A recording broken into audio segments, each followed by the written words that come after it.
properties, which is true.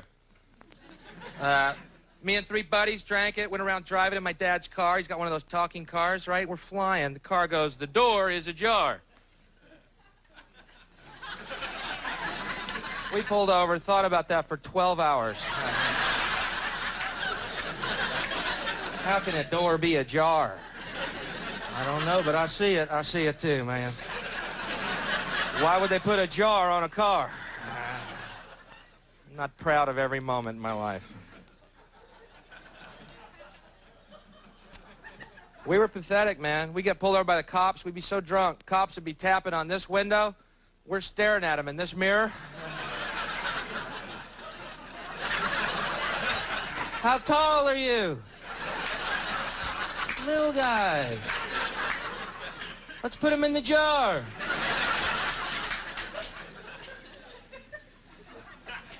Gotta do something, though. You know, I live in New York, and I think I'm too jaded, really, living in New York. You know, you've been here too long when you're walking down the street and a gun goes off behind you and you don't even turn around to see what it was. And you get home that night and discover you were shot. And you still go out dancing that night. Blood shooting out of your head like a sprinkler. It's too jaded. But it's spooky all over, man. I was in North Carolina, the home of my spiritual hero, Jesse Helms. Jesse's up for re-election. I asked people down there what his chances were. They said, "Oh, Jesse's going to win, you know, because he's the lesser of 2 evils." Really? They find Hitler alive in Charleston or what? What's the deal? Jesse's against pornography. Pornography. I don't think you should be against something until you can pronounce it. New rule. Causes sexual thoughts. Yeah, so what? Good, great. What's wrong with sex? I find it interesting people who are against sexual thoughts are generally these fundamentalist Christians who also believe you should be fruitful and multiply. Seems like they would support sexual thoughts, you know? Perhaps a centerfold in the Bible. Miss Deuteronomy. I did that joke in North Carolina. 3 rednecks met me after the show. "Hey, buddy, come here." "Hey, buddy, we're Christians. We don't like what you said." I said, "Then forgive me."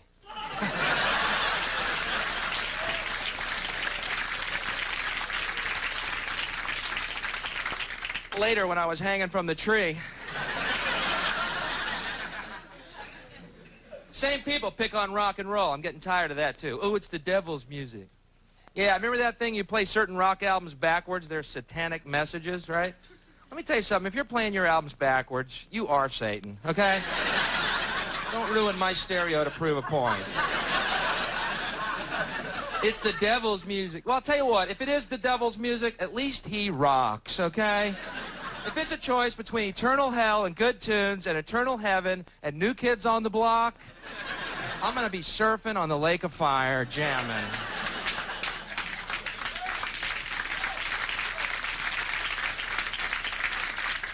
Because you know, if you play New Kids on the Block albums backwards, they sound better. Thank you very much.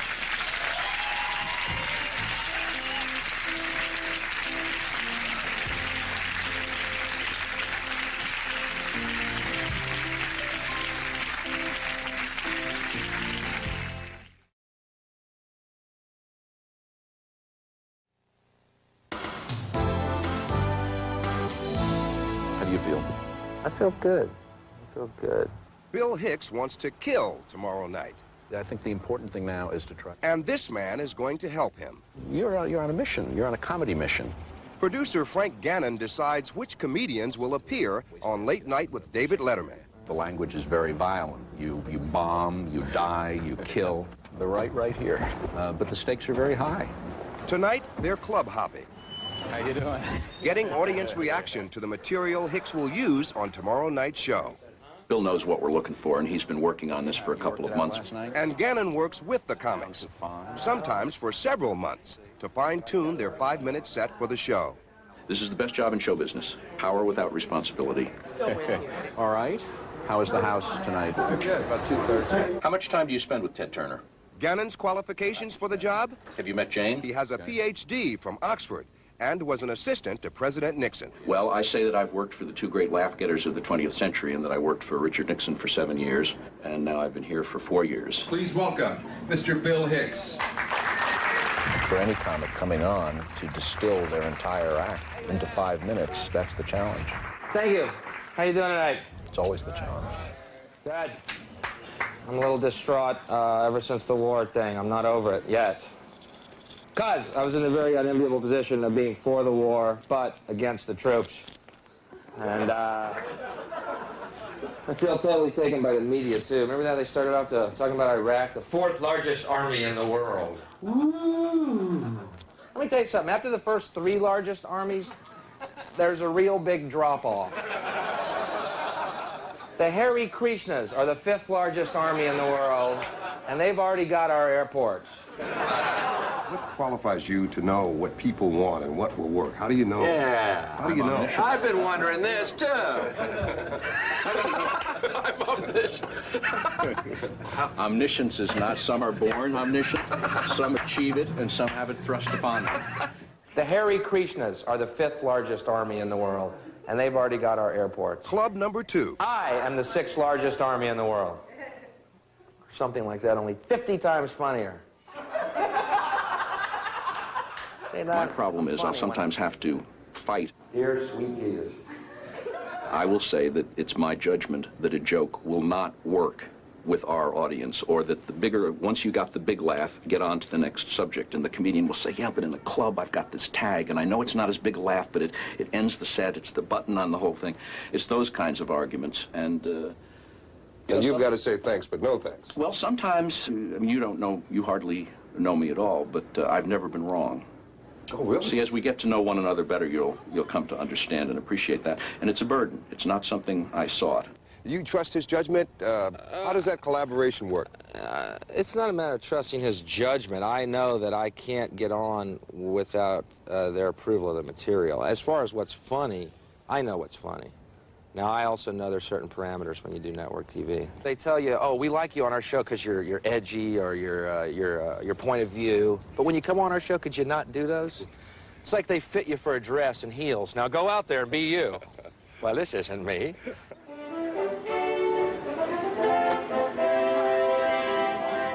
But Hicks has managed to live with the ground rules. This will be his 8th appearance on the show. Hey, Paul. How you doing, man? Good. Good to see you. Nice to see you. There are only so many really funny people. I like that, too. I like that. We're only after the great ones. Yeah, Foxy Laney. And once you get back to home base when Dave thanks you, just stay seated. You got it. Enjoy yourself. Thank you, Bill. All right, 7 then, Bill Hicks, 5 minutes, and what's his out cue, please? Pry it from my hands. Bye. Thank you.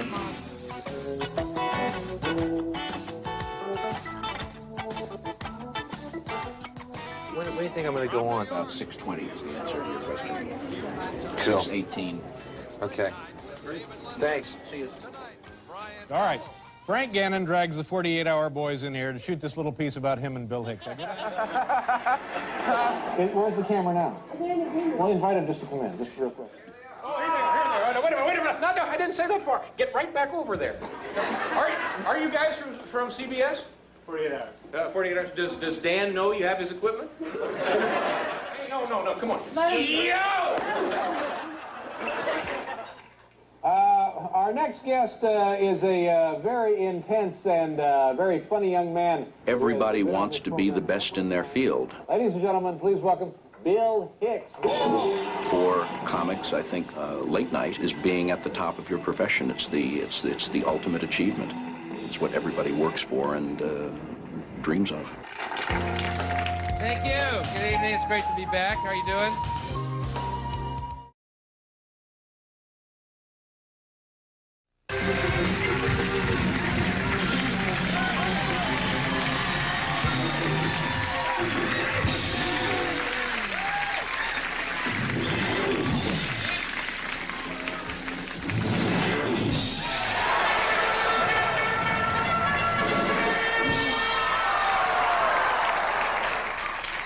There was a time when I seriously thought about leaving television and just traveling around to schools and churches and putting on little displays like that.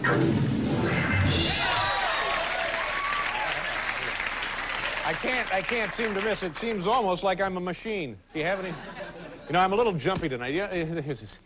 Before the show, thank you very much, Marty. Before the show, this Frank Gannon, another one of our staff members. Frank Gannon, you know Frank. He is our second Frank producer. has set up this deal with CBS, this show, 42 minutes, 48 hours. 48 hours. It's like that thing, it's a longer version of 60 Minutes is what that is.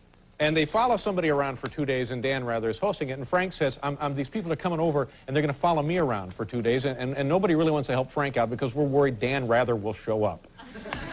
So he says, well, at least before the show, could you come by and say hello to me and Bill Hicks, the comedian who's on a little later? And I said, well, okay, Frank, if it means anything to you, I'll be happy to. So that the camera crew would record exactly. that. So it's all part of this, and it looks like a big show. So I grabbed Gaines. Gaines, where are you? Yeah, see? And I said, all right, Barbara, let's go down, and we're going to make Frank look like a big shot. So we go down and say hello to Bill Hicks, right? We knock on the door, he opens the door. There's no camera crew or nothing in there. It's Bill and his manager. So me and Barbara are sitting talking about miniature golf with this guy for 10 minutes. And the camera crew and Frank are where? They're down in Hurley's, having a beer. Where's the camera now? They're in the green room. Well, invite him just to come in, just real quick. He can hear? Yeah, and Gaines, get the Windex. Get the Windex. What? Why am I here? Yeah. This is See, this is just the reason we didn't want those weasels from 60 Minutes or 48 Hours snooping around here, because you make a mistake like this and it makes everybody look bad. Here they are. Oh, here they are. Oh, no, wait a minute. No, I didn't say that far. Get right back over there. Are you guys from CBS? 48 Hours. Does Dan know you have his equipment? Okay, all right. Hang on a second. You stand right over there. We have things to do. How many people are over there? About 4 or 5. Okay, I think I've had enough of you folks. Goodbye. Thank you. Bye-bye. Bye. Gaines, forget the Windex. Oh, wait a minute. Here it is. Yeah, oh, sure. You go clean it for me. Hey, come on out here again. Hey, come here. Hey, have a little something on your lens. Go ahead, get it. Go ahead, clean it. Oh, no, clean it off. I don't think he Okay, then get out of here. You people, no, come on. Yo!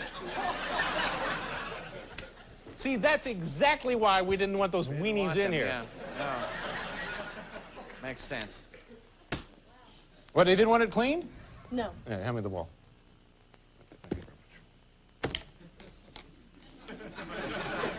Quiet in here now, isn't it?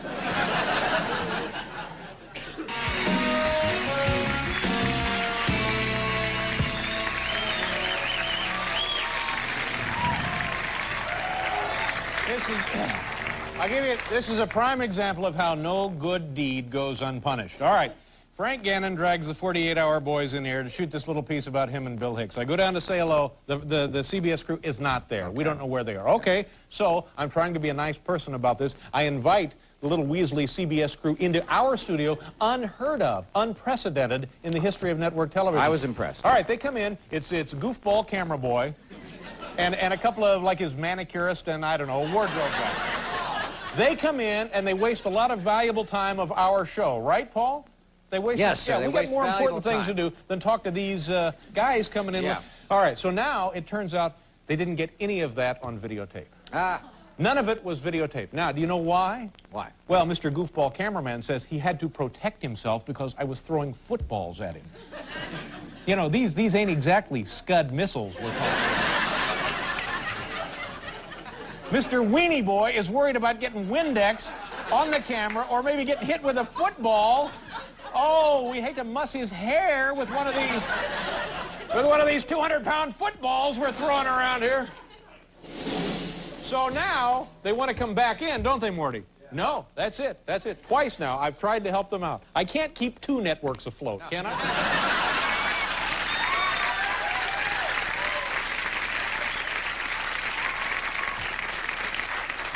And you talk about Willard being nuts. What about that Rather? Huh?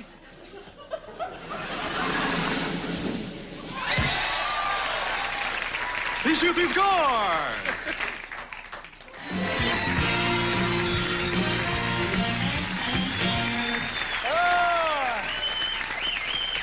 Yeah, that was CBS's combat unit they had in here. Crack team, yeah. He's throwing balls at me. I couldn't tape him. I was nervous. Our next guest is a very intense and very funny young man who has been on this program a number of times, and he's back again tonight. He has his own HBO One Night Stand program, which premieres this Saturday. Ladies and gentlemen, please welcome Bill Hicks. Bill!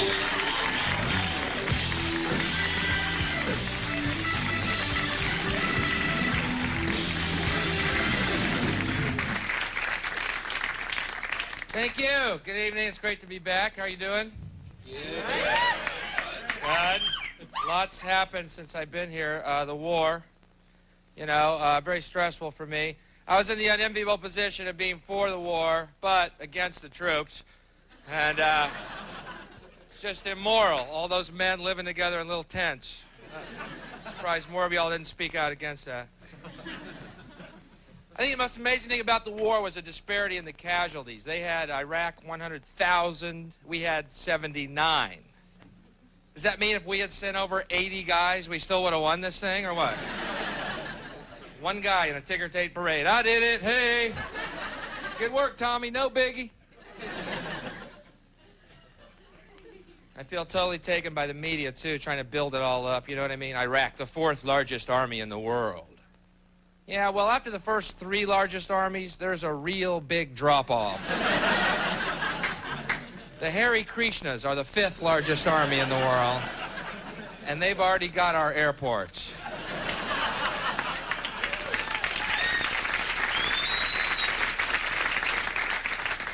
I am the sixth largest army in the world. Let's give you a perspective. Too much violence in the world, man. I was over in England. You know, in England, no one has handguns, not even the cops. And in England last year, they had 14 deaths from handguns. Now, in the United States, I think you know how we feel about guns. Whew, I'm getting a warm, tingly feeling just saying the word. 27,000 deaths from handguns. Let's go through those numbers again. England, no handguns, 14 deaths. United States, 27,000 deaths. But there's no connection. You'd be a fool and a communist to make one. But admittedly, in England last year, they had 27,000 deaths per soccer game. Okay? Not saying every system is flawless. You know, it's weird. They have a very high crime rate, and yet no guns. How does that work, you know? Guy goes into a bank. All the money now. I've got a soccer ball. Ian, that's a Spalding. He's serious.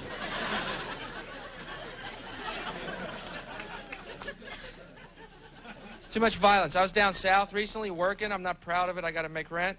And I'm down there working in this town called Fife, Alabama. And in this town, last year in Fife, Alabama, they had all these UFO sightings. And I'm down there, so I asked people what it was like, you know. And they said, well, it was incredible. People came from miles around to look at them. A lot of people showed up armed. What? They're bringing shotguns to UFO sightings, man. Kind of brings whole new meaning to that phrase. You ain't from around here, are you, boy? Yep, they're little green people. We call them boogers. So I asked the guy, I said, why do y'all bring shotguns to UFO sightings? He said, well, we don't want to be abducted. Thinking, yeah, and leave all this. Said, man, if I lived in this town, I'd be on my hands and knees every day praying for abduction, all right? I wouldn't be picky. Greyhound, abduct me. I said, what do you mean abducted? And he said, well, they abduct people and perform scientific and medical experiments on them. Yeah, well, maybe you'll be lucky and it's some type of sterility dentistry program. Maybe they come down here, castrate you, straighten your teeth, and split. We're going to clean up the universe pact. I'm telling you, that's starting to bug me about UFOs, too. The fact that they travel millions of miles to visit us and go to Fife, Alabama. Maybe these are not super intelligent beings. Maybe they're hillbilly aliens. Some intergalactic Jode family. Don't y'all want to land in New York or L.A.? Nah, we just had a long trip. We want to kick back and whittle some. Oh, my God, they're idiots. Last thing I want to see is a flying saucer up on blocks in front of a trailer. Some bumper sticker on it. They'll get my ray gun when they pry my cold, dead 18-fingered hand off of it. Thank you.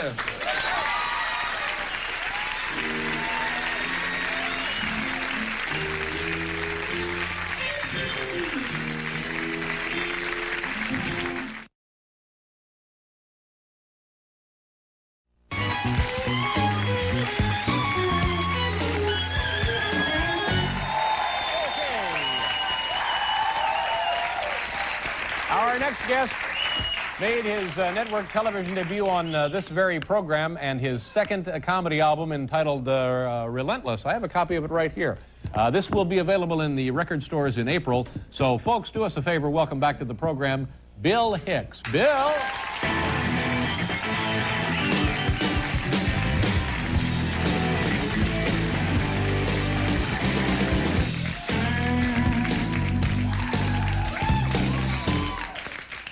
Thank you.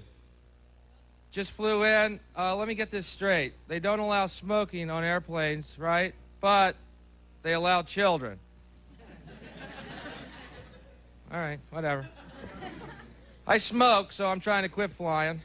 And I would quit smoking, but you non-smokers make me want to smoke. You make me so nervous, you know. Say the dumbest things. I was down at 42nd and 8th earlier doing some late Christmas shopping for myself. And this guy says to me, "Hey, man, quit smoking. You get your sense of smell back." Which is exactly what I'm looking for when I'm in 42nd and 8th Street in New York City. My sense of smell. Is that urine? I think I smell a dead guy. Honey, look, a dead guy. Covered in urine. Check this out.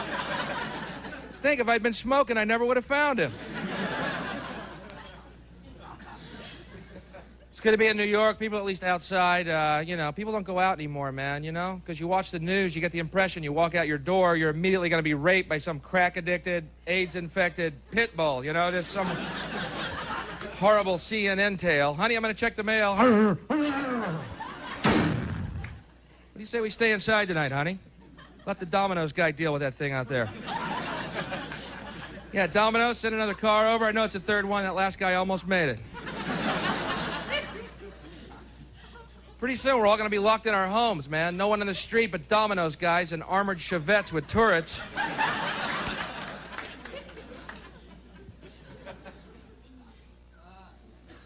Yeah, the news is too apocalyptic, man. You ever sit around and watch CNN longer than, say, 20 hours in one day? It's unbelievable. Watch just the headline news at the beginning. This half hour, war, famine, death, AIDS, homeless, recession, depression, drought, flood, and the Hollywood Minute.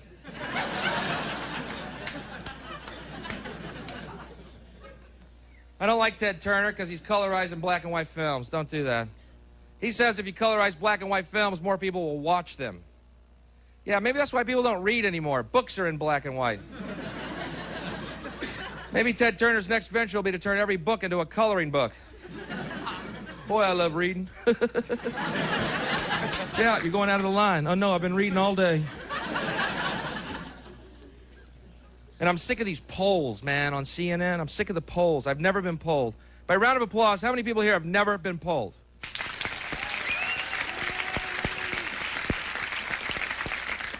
About 60% of you. Well, I just polled you, so there. They're so misleading. I saw one that said, how many people disapprove of George Bush's handling of the country? 79%. Of these same people, how many will vote for him again in November? 79%. Where did they take that poll at? Some S&M parlor? Ow, more. Ow, don't stop. And I'm sick of these test audiences for movies. You know, I went and saw Basic Instinct over the weekend. Highly disappointed. And I come to find out all the lesbian love scenes were cut out because a test audience was turned off by them. Boy, is my thumb not on the pulse of America here. If I had been in that test audience, the only one out front protesting would be Michael Douglas, demanding his part be put back in.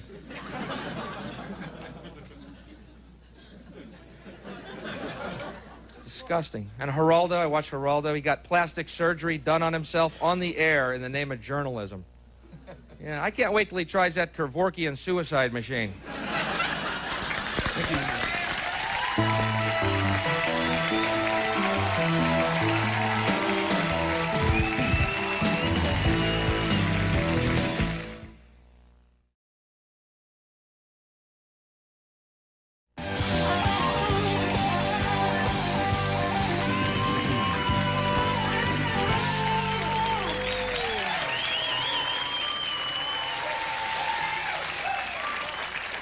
know, that Regis got himself quite a show, but has he got one of these? Oh, sure.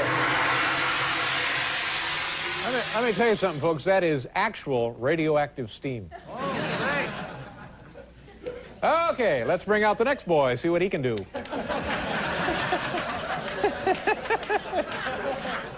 We got him stacked up back there in the bunkhouse, and rodeo cowboys. Our next guest made his network television debut right here on this very program, a fact of which we're quite proud. He will be appearing live at Caroline's here in New York City. Where's that located, Bob, Caroline's? Broadway and 49th Street. Have they scheduled the next fire? It's Broadway and 49th. Broadway and 49th, so try and get over there. He will be out at that place tomorrow through November the 1st. Ladies and gentlemen, here's Bill Hicks. Bill.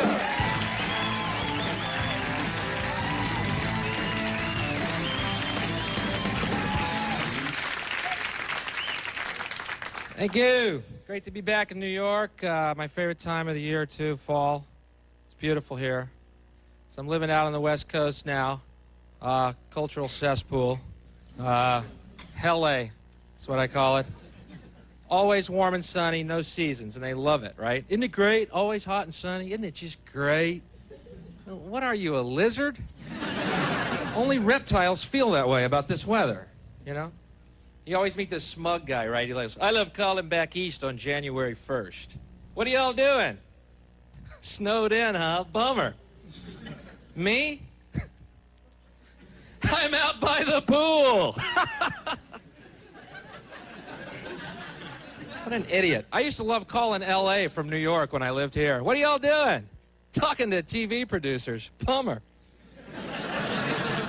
Me? I'm reading a book. Yeah. We're thinking back east. Yeah, we're evolving. Is that the big one I hear in the background? Bye, lizard scum. Bye.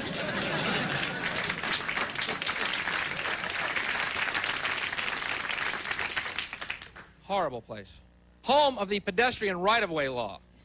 You know what this is? A pedestrian steps on the street, every car has to stop to let this person cross the road. Seems ludicrous in light of the city we're in at this point right now, doesn't it?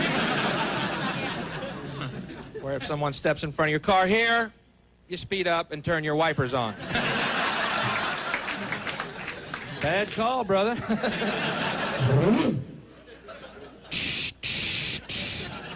Pedestrians. I think that's good. So I flew in yesterday, 4.5-hour flight. Let me get this straight now. They don't allow smoking on airplanes, right? But they allow children. I'm a smoker, so I'm trying to quit flying. And so I get on this plane, right, and I luck out. Every seat next to me empty. Cool, I'm going to sleep. No shame. Every armrest goes up. Pillows, blankets on my head. I'm out of here, man. Which I love doing because it really bugs those business guys sitting around you. One guy actually said to me, hey, is that allowed? I said, no, I bought every seat. Shut up. I love taking $6,000 naps, you idiot. Go back to your Macintosh, monkey boy. Just because you're in the sky don't mean you can't work for the man. Hey, I think I hear your jacket wrinkling in the overhead compartment.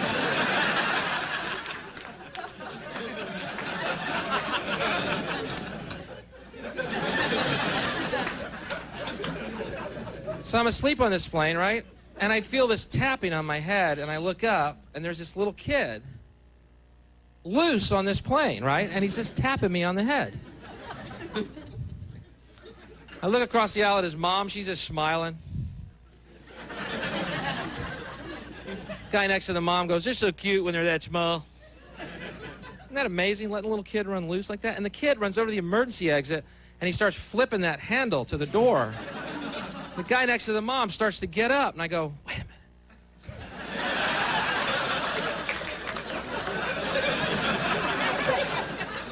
We're about to learn an important lesson right here. And you're right, the smaller he gets, the cuter he is.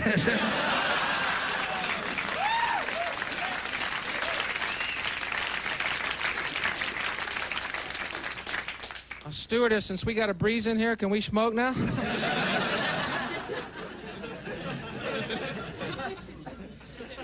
True story. I quit smoking cigarettes 8 weeks ago. Absolutely true. No cigarettes, 8 weeks. Unbelievable miracle. Yeah, I earned it. Yeah, everybody. Yeah, I earned it. Thank you. I did earn it, yeah. Very hard, let no one kid you. Cigarettes look great to me right now. Every cigarette looks like it was made by God, rolled by Jesus, and licked closed by Claudia Schiffer right now. God, that looks good. And I don't know how to quit. My friends recommended that patch thing, you know, the patch. But I don't see how that works, you know, unless you wear it over your mouth. What's he saying? I think he wants a cigarette. Put it up your nose. I don't think the patch is helping him. Of course, out in L.A., they're very tolerant of smokers, you can imagine. I was driving around once, smoking a cigarette in my car, windows rolled up. I heard this honky next to me. Lady, I have no idea who she is, going.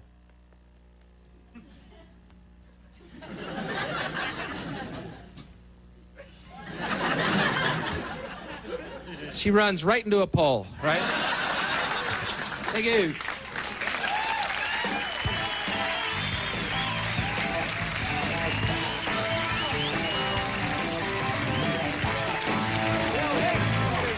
Bill Hicks. We'll pause for a commercial and continue in a minute. Thank you.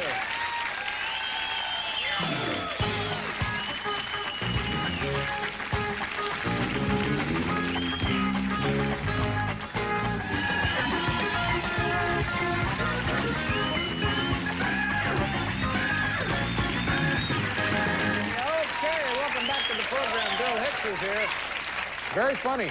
Nice job. Very, very funny as always. Thank you. How are things in your life generally? You mentioned some things in your stand-up there. How's your social life? How's your dating life? What's your personal? How are things going there? Anything we'd like to know? Nothing. Really? That's hard to figure. It's hard to have a relationship in this business. Yeah. Business Not of... for you. You have a check coming in every week. For those who have to work week by week. I see. Yeah. But, you know, it's weird hours, and you're traveling all the time, and it's going to take, you know, a very special woman, you know, or a bunch of average ones. Now, to tell you...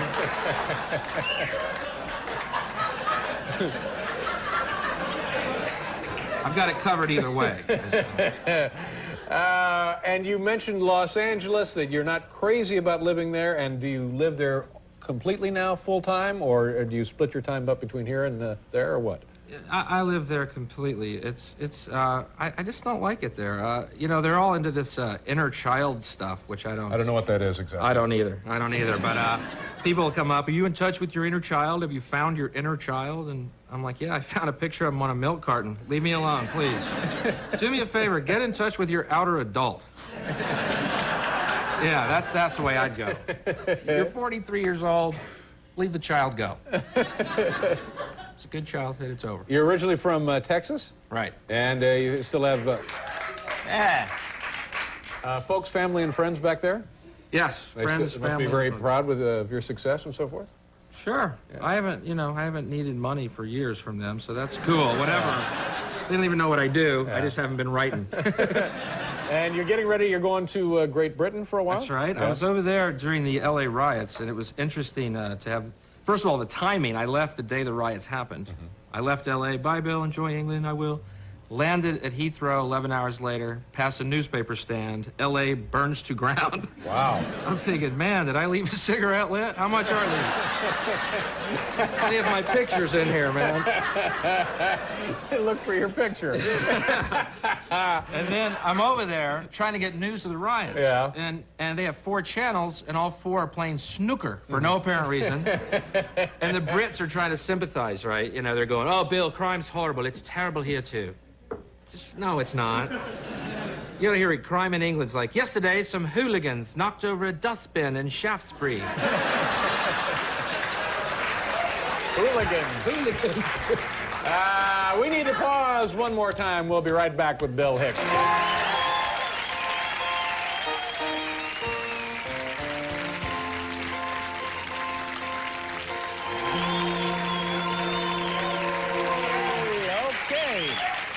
thank you very much. Have a nice time here in New York City at Caroline's, and also good luck in England. My apologies now to Mark Lehner. We got carried away and ran out of time, and he will not be here tonight. I'm sorry. I don't know how else to break it to you. As soon as it's possible, we'll have him back here on the program once again. My apologies to him. My thanks to Kathy Lee Gifford. Tomorrow night, ladies and gentlemen, Howard Stearns. Good night, everybody.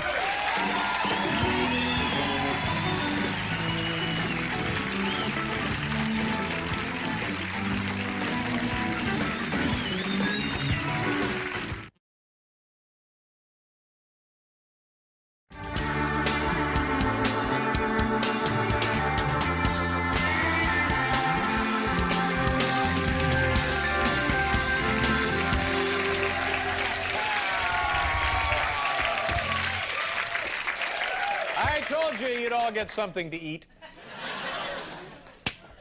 That's one of our interns. I'm dying to see his resume about a year from now. Oh, geez, I see you were the late night P-boy. Our next guest is an original stand-up comedian who we always enjoy having him with us on the program. Now, on March 24th through the 28th, this man will be performing right here in New York City in Manhattan at Caroline's Comedy Club. Ladies and gentlemen, here he is, the always dangerous Bill Hicks. Bill!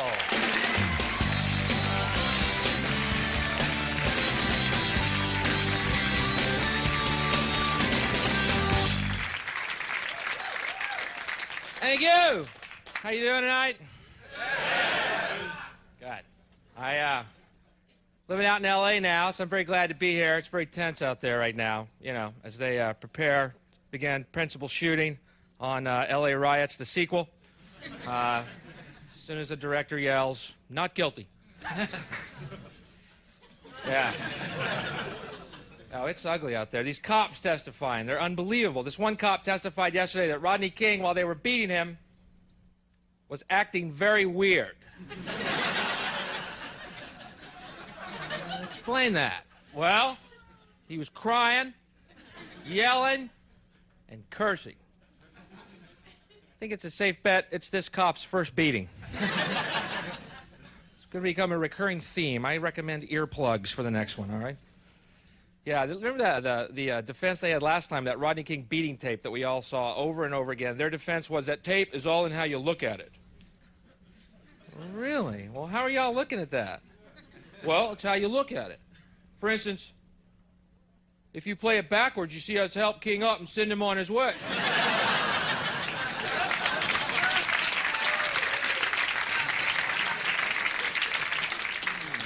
Not guilty.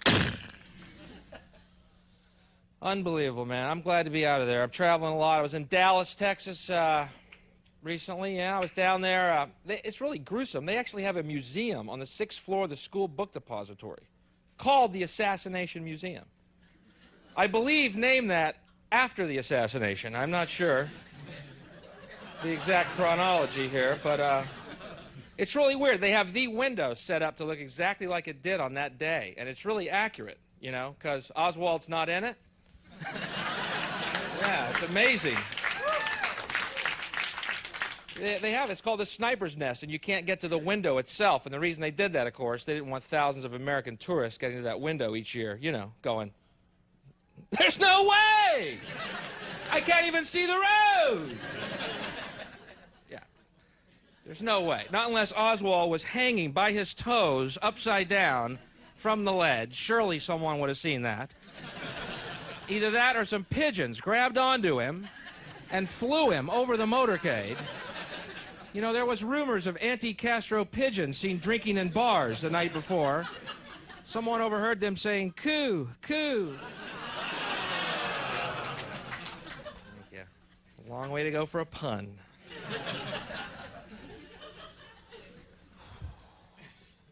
So what they got down in Texas, again, this madman from Waco, everyone's upset because this guy's calling himself Jesus.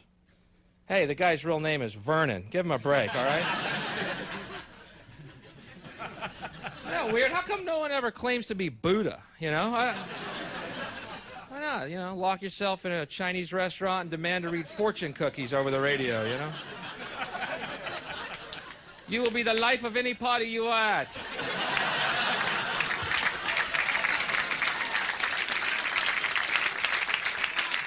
He's a madman. You will be well thought of in your old age. Seems like people would want to be Buddha more, and Americans resemble Buddha a lot more than Jesus, don't they? I want to be Buddha. Very short jump from Bubba to Buddha, you know? Put it right on your belt there. Buddha. That's me. People are snapping right and left. I'm going to snap eventually. I'm going to, man. I live out in L.A. I got a white car. Every time it gets dirty, someone writes "wash me" on the side of my car. And I finally found out who it is, my landlady. She's like 600 pounds, crouched behind my car, writing "wash me" on the side of it. You know, I come up, what do you do? And she goes, oh, well, your car's dirty. I said, well, you're fat.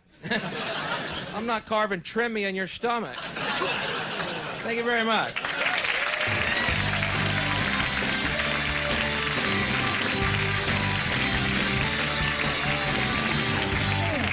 Bill Hicks, ladies and gentlemen. We'll be right back.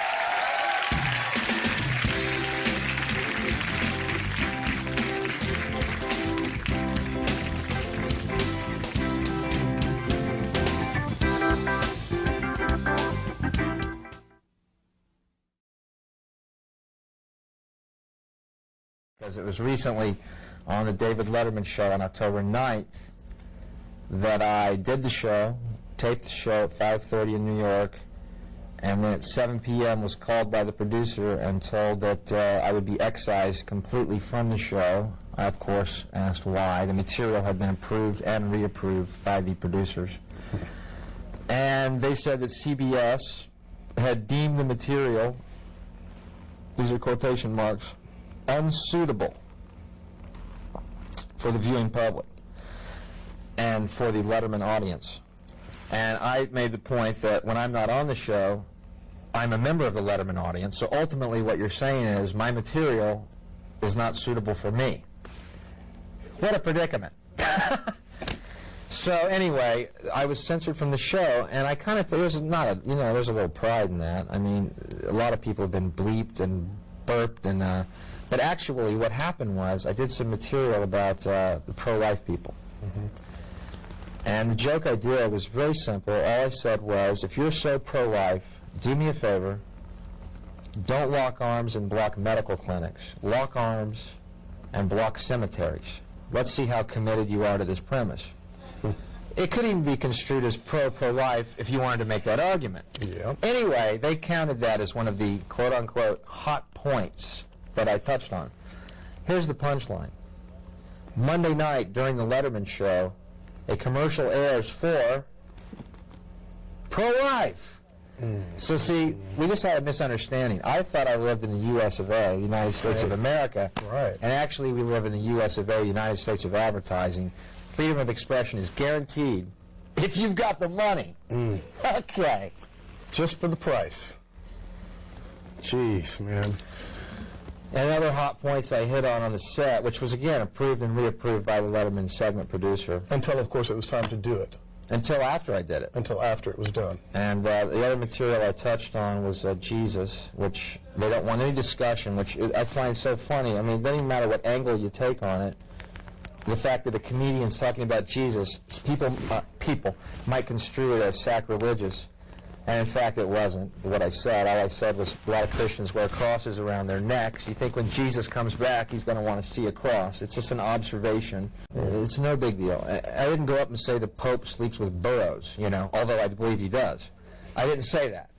Anyway, the point is that the lines are lighting up on the Pope thing. See, immediately. Yeah, of course. What do you say about the Pope? I love the Pope. I'm down with the Pope, man. I love seeing him in his Pope-mobile, his 3 feet of bulletproof plexiglass. That's faith in action, folks. Okay. You know he's got God on his side. Anyway, the point I'm making is about the idea of freedom of expression, and I believe that that there's this agenda in mainstream media, and I think it's fairly easy to back this up, to keep people stupid, docile, and apathetic, and therefore the elite who own these corporations and the families that own the corporations, even fewer people, their agenda is to keep us stupid and apathetic. That's why I love public access. And again, thanks for having me on. Oh, thank you for coming out. I appreciate it. So Dave also likes you.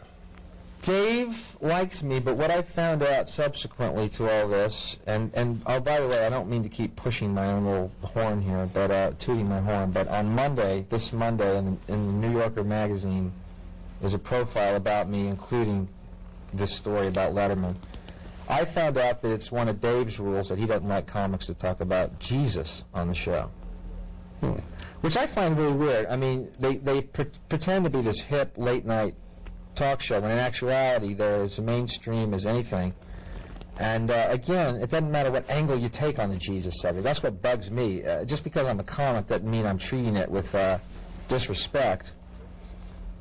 Jesus in person? Organized religion. Ah. But, you know, there's a lot, you know, for instance, let me just give you an example. See, what they do is they kowtow to a minority that's very vocal. Reasonable people don't write letters. Reasonable people have lives. Reasonable people know it's just a joke. Reasonable people know it's just TV. They know they can change the channel or they'll wait and something else will come on. Sure. See, reasonable people don't get active. It's these minorities, these fundamentalists who are totally organized, and they are a minority, and who are the ones trying to set this agenda for America. And but come to find out, Dave, you know, I guess 14 million was his price. You know what I mean? Everyone has a price, they say. Oh, man. Luckily, I don't have any money, so it doesn't matter my price. Let me tell you a little bit about the program tonight. We have a lovely woman by the name of Mary Hicks. And I'm guessing you perhaps don't recognize this woman's name, but her son, Bill Hicks, yes, was a stand-up comedian, and he appeared on our old show, Late Night, 11 times, and we always loved Bill. He was tremendously funny and had a great energy, and we just got a big kick out of him. And his first late-night performance was November 15th, 1984. 1984, that's so long ago now. I can't remember. And it was exciting that night because it was his network television debut. Huh. And his 12th appearance, we had him on this show, October 1st, 1993. And he came out and he did his stand-up about 5 or 6 minutes. And afterwards, in considering what I had seen, and it was an error of judgment on my part, just a mistake. Really? I made a decision, I think, born of insecurity more than anything else, and I said, I don't think we want to have that on the show. So we removed it from the show. Right. And when I say we, I mean the production staff, but the decision was mine. Yes. And yeah. And like I say, looking back on it, I had no real reason. I don't know why, and I'm sorry that I did, and it was a mistake. So what we're going tonight, and then the sad part of this story was later, the following year, February 26th, which coming up, oddly enough, will be about 15 years, the anniversary of Bill's death. He passed away on February 26th in 1994. He was only 32 years old, and sadly had pancreatic cancer. But I think only a few members of his family and friends knew it at the time, and we found out about it, of course, later. So as you grow older, things come in and out of your mind, and you think, well, you can't really correct mistakes you have made in life all the time. But I thought, perhaps just symbolically here tonight, we will have Bill's mother on, talk about his life and his career, and then we will show you what was taken out of this show back on October 1st, 1993. So that's what we're going to do. We'll be right back. Oh, also, look at this. The Gaslight Anthem. The 59 sound. We'll be right back with tonight's Top 10 list, everybody.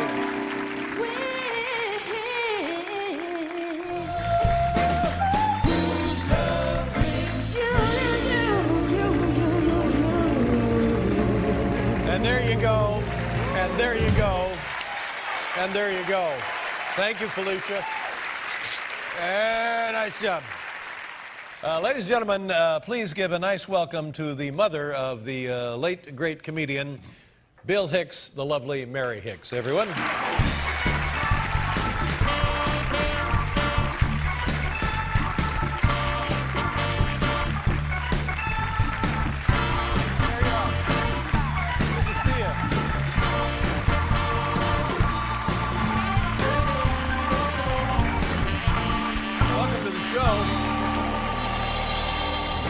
Thank you very much for being so gracious and so generous to come and visit with us here so we could take a look at Bill's shot on the program that never got on. And let me again, if I haven't previously, just apologize for the heartache and sadness that my decision caused you and your family. And of course, made all the worse by the knowledge that at the time Bill was terribly, terribly sick. And not many people knew that, did they? Very few. Very few, yeah. And I appreciate you saying that. And when the diagnosis, it was pancreatic cancer, is it true that he moved back into home with you folks? Yes, he did. Yeah. And that must have been a wonderful time in an odd way, of course. In an odd way it was. It was a privilege, and it was what I expected.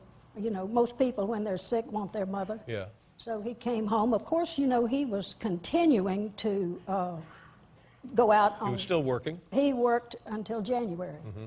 And did you learn things about his life on the road as a comic that maybe a mother doesn't want to know? Well, I found out. Yeah. And it should have curled my hair, but it didn't. And yes, he did try to tell me what he had been doing from the time he left home at 18. And some of it, you know, should have bothered me, but at that time it didn't, because I knew Bill, and he had come out of the bad part of the time that he had. Mm-hmm.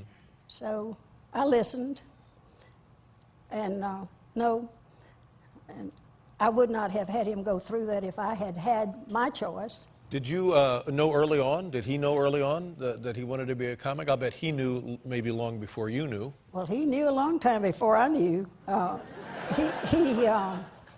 He always said when he was, up until the time he got interested in comedy, that he was going to Texas A&M to be a vet.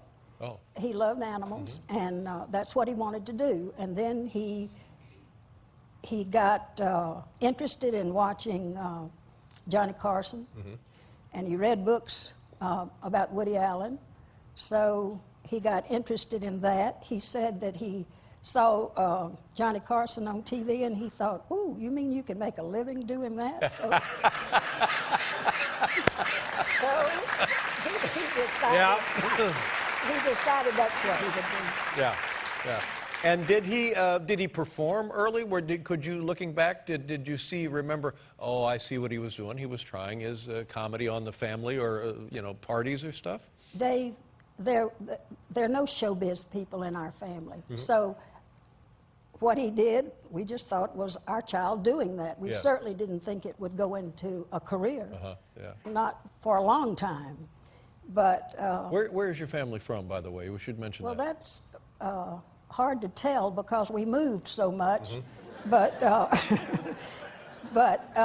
we lived for 12 years in Houston, which is where Bill went through school, and that's where he got into comedy in Houston. And was his early material, or maybe continuing, was it about family? Did you recognize jokes? Did you hear jokes about yourself? Well, I didn't hear jokes about me for years, but I heard that he was telling jokes about me and the rest of the family. But and,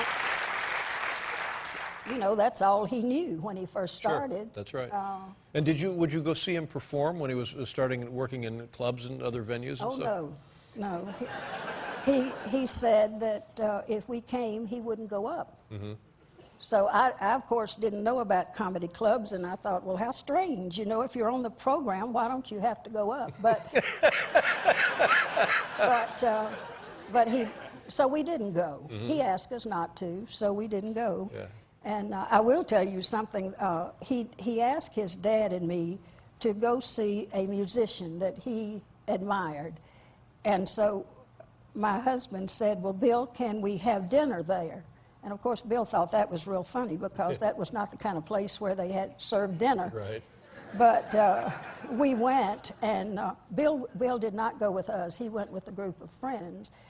And my husband and I sat at this little table, and some young man came and sat at the next table to us by himself. And he kept looking at us, and finally he said, well, what are y'all doing here? Because we were the only old people in there. And we said, well, we came to see this musician. And I said, well, what are you doing here? And he said, well, he was a college student, and on his way home, he heard that this man was performing, and he liked him, so he just came straight there. But he couldn't understand why we were there. Mm-hmm. And then Bill came over and spoke to us. So, you know, I guess he realized why we were there. But anyway, Bill pulled things like that on us sometimes. So do you remember anything about the musician you saw that night? Oh, yes. Yeah. How was he? Excellent. Yeah. Excellent. What kind of music? Well, can I tell his name? Oh, sure. I think that would be useful. His name is Eric. What is Eric's last name? Eric Johnson. Oh, Eric Johnson. He's very good. Yeah, okay. Have you ever heard of him? No. Paul? Eric Johnson? Is he a surfer?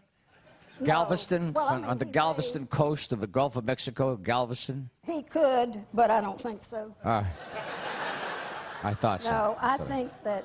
How did you feel about coming here tonight? Was this an easy decision for you to make? I mean, I was... I thought... Were you surprised that I accepted? I believe it. I'm surprised when anybody comes here. No, wasn't surprised. But part of me thought, well, she has every reason not to come here. That's right. I had a lot of reasons not to come. And I thought about it, and then I decided to come. Good. I'm glad you're here. And again, I know I can't make up for the damage that was caused, but I hope symbolically this means something to you. Well, it does. Right. And I will tell you that was a very hard time 15 years ago when that happened. And I just will have to tell you that it was. Well, I'm well aware of that. I know that. I don't know personally how difficult it was, but I can certainly, now that I have a son, I can certainly imagine what that was. You had to have a child to know. That's right. That's right. Okay, what else you want to know?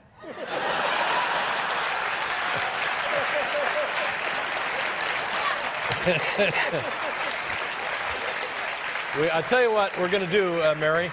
When we come back, we're going to play the tape from October 1st, 1993. We'll be right back with Bill Hicks, everybody.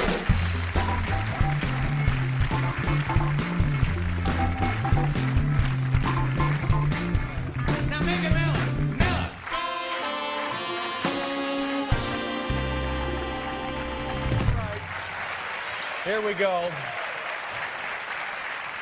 So this will be now October 1st, 1993, and I think it's safe to say that some of the references now, I mean 16 years ago, are not going to seem perhaps all that contemporary, but I bet it'll just be fine. Have you must have seen the videotape, right? This is not the first time you've seen it? No.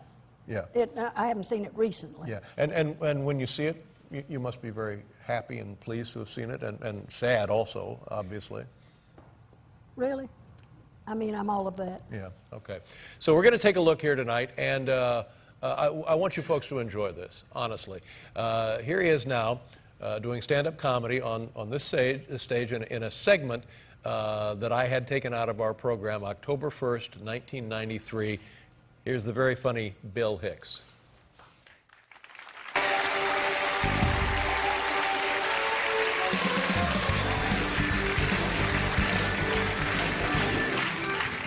Thank you. Good evening. Very excited to be here tonight, and I got some great news today. I finally got my own TV show coming out as a replacement show this fall. Yeah. Thank you. It's not a talk show. Don't worry. It's a half-hour weekly show that I will host entitled Let's Hunt and Kill Billy Ray Cyrus.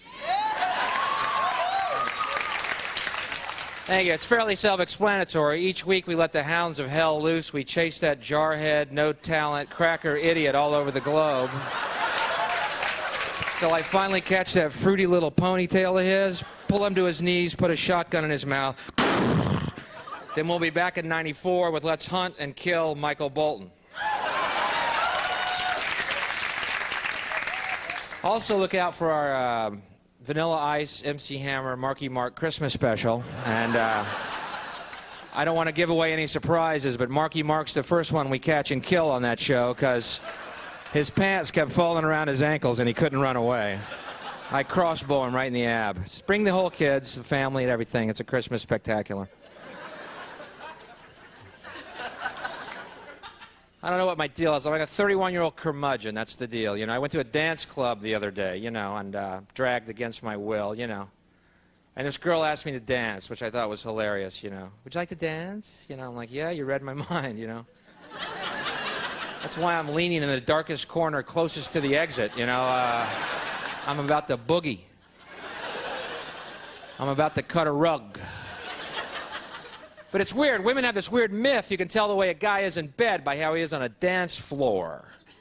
I think that's ridiculous. What does it matter? You know what I mean? If a guy is on a dance floor really getting into it, enjoying himself, expressing himself, what does it matter how he is in bed? He's gay.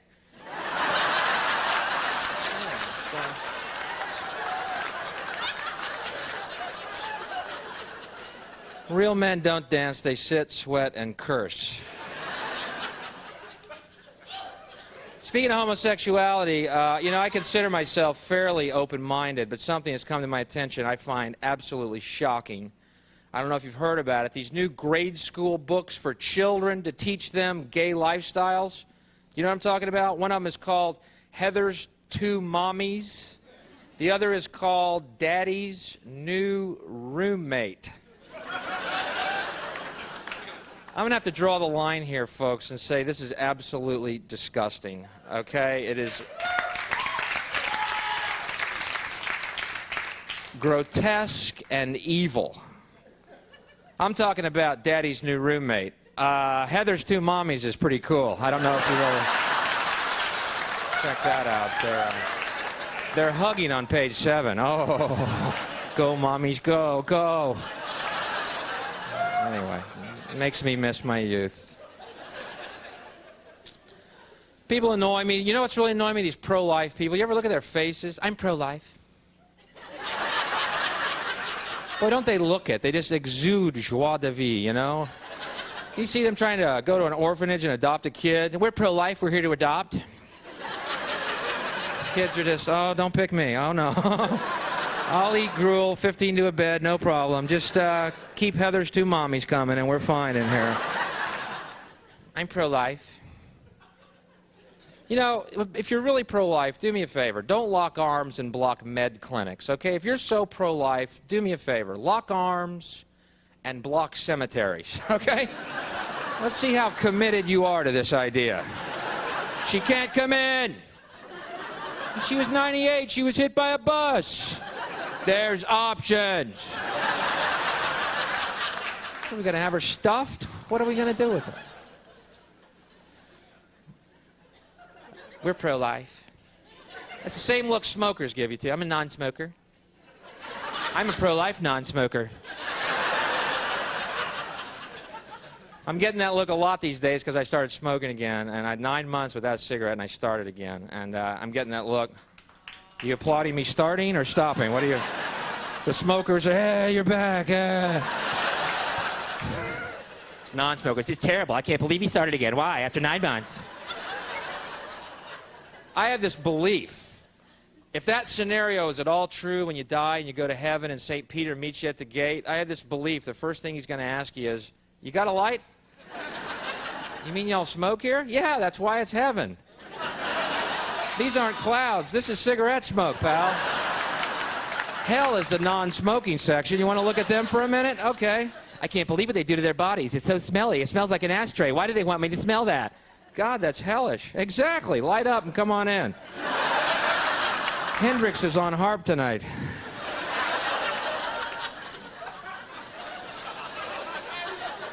So I've been traveling. I was in Australia. Over Easter, which was interesting to note. They celebrate Easter the same way we do, commemorating the death and resurrection of Jesus by telling our children a giant bunny rabbit left chocolate eggs in the night. I wonder why we're messed up as a race. Anybody got any clues? I've read the Bible. Can't find the word bunny or chocolate anywhere in the book. Why those two things? Why not, you know, goldfish left Lincoln logs in your sock drawer? You know, just making stuff up, go hog wild. But I think it's interesting to note how people act on religious beliefs. You know what I mean? Like a lot of Christians wear crosses around their necks. Nice sentiment. But do you think when Jesus comes back, he's really going to want to look at a cross? Ow. That may be why he hasn't shown up yet. Going, man, they're still wearing crosses, Dad. I'm not going, no. They totally missed the point. I'm not going. Forget it. I'll go back as a bunny. But,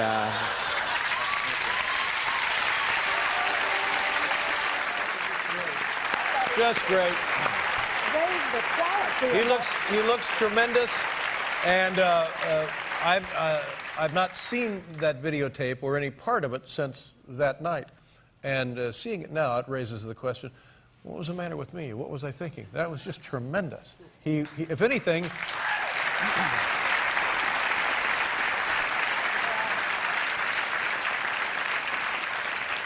It says a great deal about me. It says more about me as a guy than it says about Bill, because there was absolutely nothing wrong with it. Just perfect. And the fact that, and I expected it to be somewhat dated, being that old, and it's not. It's just great. He, in fact, I guess this speaks to the suggestion that he was way ahead of his time. Mary, this has been a good night for me, and I hope a good night for you. It's been a very good night. God bless you. Thank you very much. Nice to see you. We'll be right back with the Gaslight Anthem, everybody.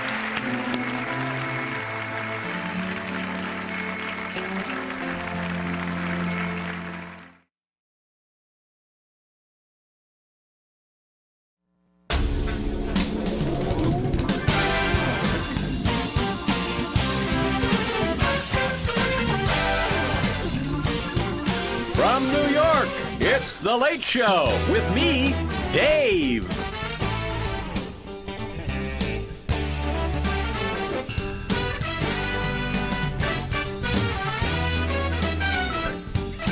Tonight, actress Andie MacDowell, musician Graham Parker, and comedian Bill Hicks.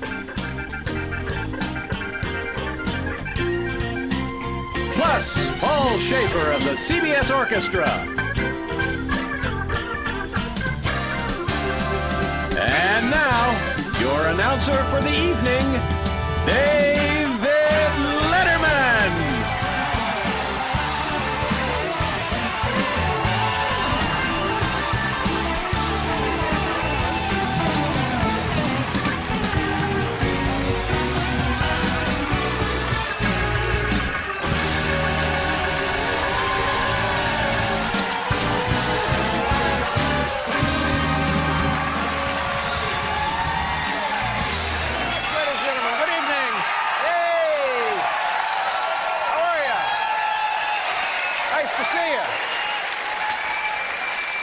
Thank you very much. Ladies and gentlemen, we have a wonderful program for you here tonight. A very talented, very lovely woman, Andie MacDowell, is on the show. Beautiful. We're lucky to have her. Andie MacDowell.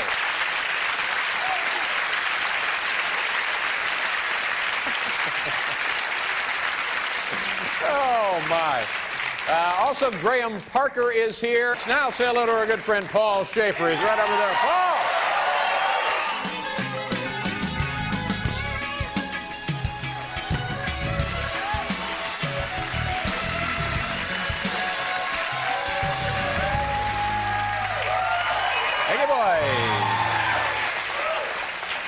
Our next guest is a very entertaining comedian, Bill Hicks. Bill, come on out here.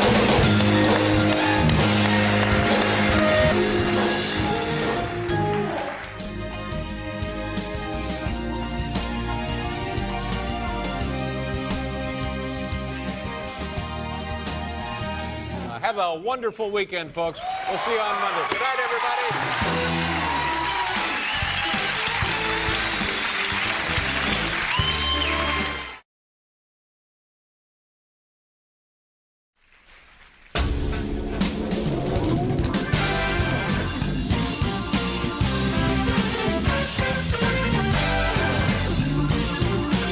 From New York, much scarier than Jurassic Park, it's The Late Show with David Letterman.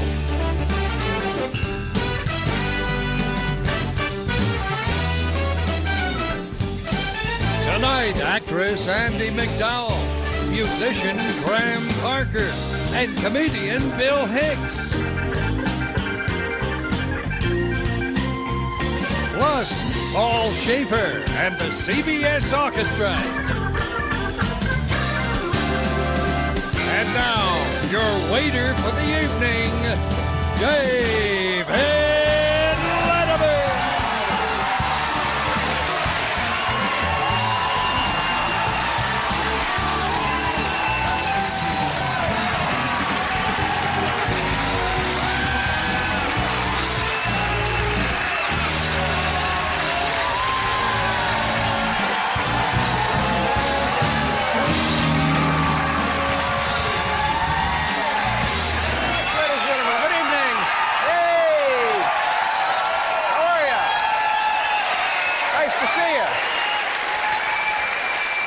Thank you very much.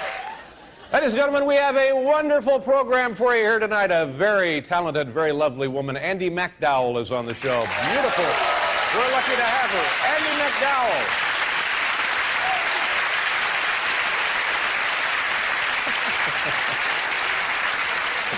Oh, my. Also, Graham Parker is here, and, yeah. Very funny comedian, Mr. Bill Hicks. Now say hello to our good friend, Paul Schaefer. He's right over there. Paul!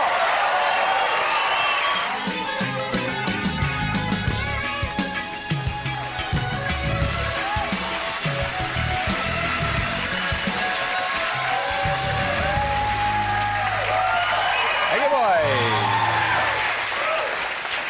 Our next guest is a very entertaining comedian. He will be appearing at the Comedy Corner in West Palm Beach, Florida, October 5th through the 10th. Ladies and gentlemen, please welcome to the big program, Bill Hicks. Bill!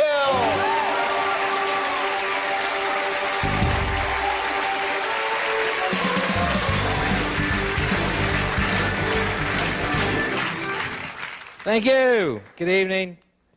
Very excited to be here tonight, and got some great news today. I finally got my own TV show coming out as a replacement show this fall. Yeah. Thank you. It's not a talk show. Don't worry. It's a half-hour weekly show that I will host entitled Let's Hunt and Kill Billy Ray Cyrus.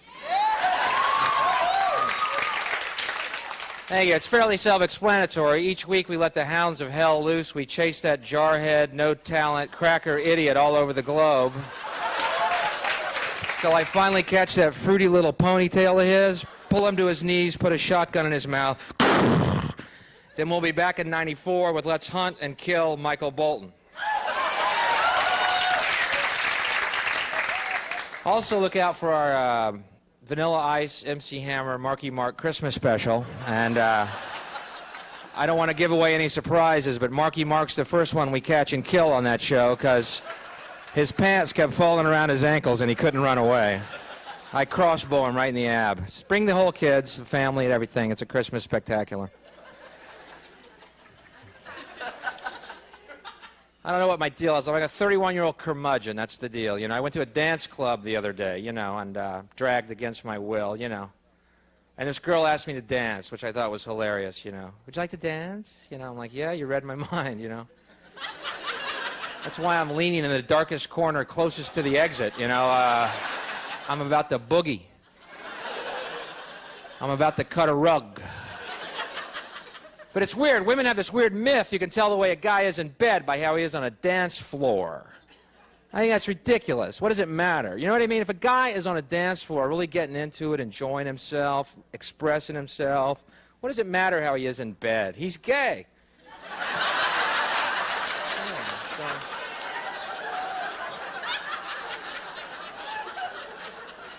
Real men don't dance. They sit, sweat, and curse. Speaking of homosexuality, you know, I consider myself fairly open-minded, but something has come to my attention I find absolutely shocking. I don't know if you've heard about it. These new grade school books for children to teach them gay lifestyles. You know what I'm talking about? One of them is called Heather's Two Mommies. The other is called Daddy's New Roommate. I'm going to have to draw the line here, folks, and say this is absolutely disgusting, okay? It is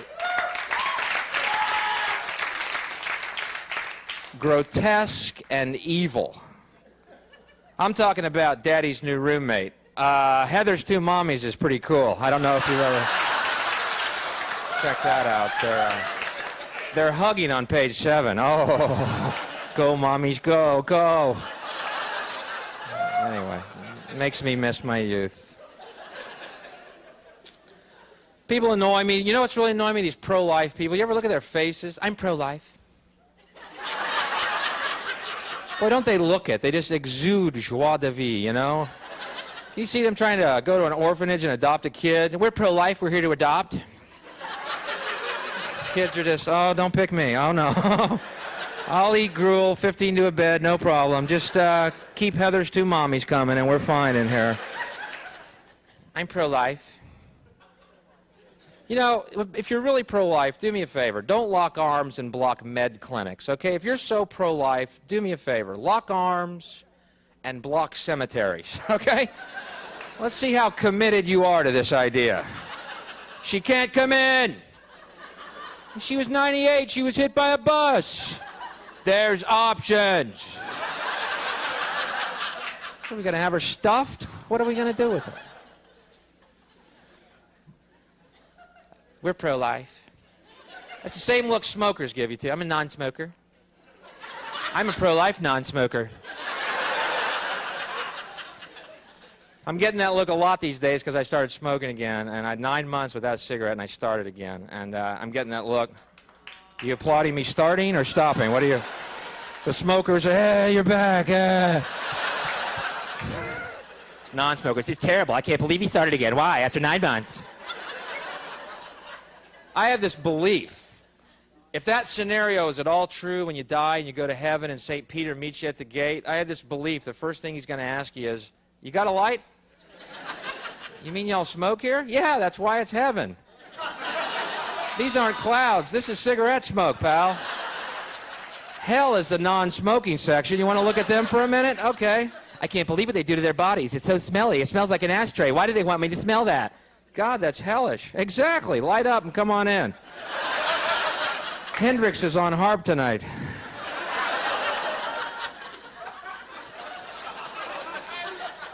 So I've been traveling. I was in Australia. Over Easter, which was interesting to note. They celebrate Easter the same way we do, commemorating the death and resurrection of Jesus by telling our children a giant bunny rabbit left chocolate eggs in the night. I wonder why we're messed up as a race. Anybody got any clues? I've read the Bible. Can't find the word bunny or chocolate anywhere in the book. Why those two things? Why not, goldfish left Lincoln logs in your sock drawer? Just making stuff up, go hog wild. But I think it's interesting to note how people act on religious beliefs. You know what I mean? Like a lot of Christians wear crosses around their necks. Nice sentiment. But do you think when Jesus comes back, he's really going to want to look at a cross? Ow. That may be why he hasn't shown up yet. Going, man, they're still wearing crosses, Dad. I'm not going, no. They totally missed the point. I'm not going. Forget it. I'll go back as a bunny. But,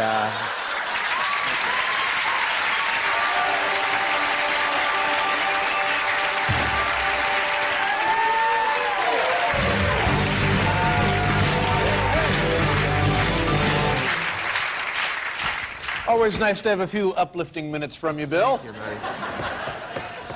We're going to do a commercial. We'll be right back here.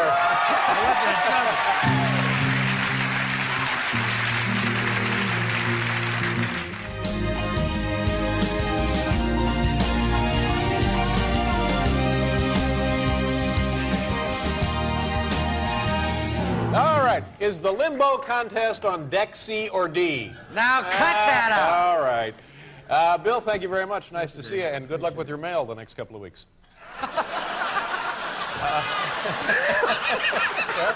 It'd be fun for you. I was going to juggle. Project. Oh, that's all right. They told me the ceiling was too high. My thanks also to Graham Parker and the lovely Andy McDowell. Have a wonderful weekend, folks. We'll see you on Monday. Good night, everybody.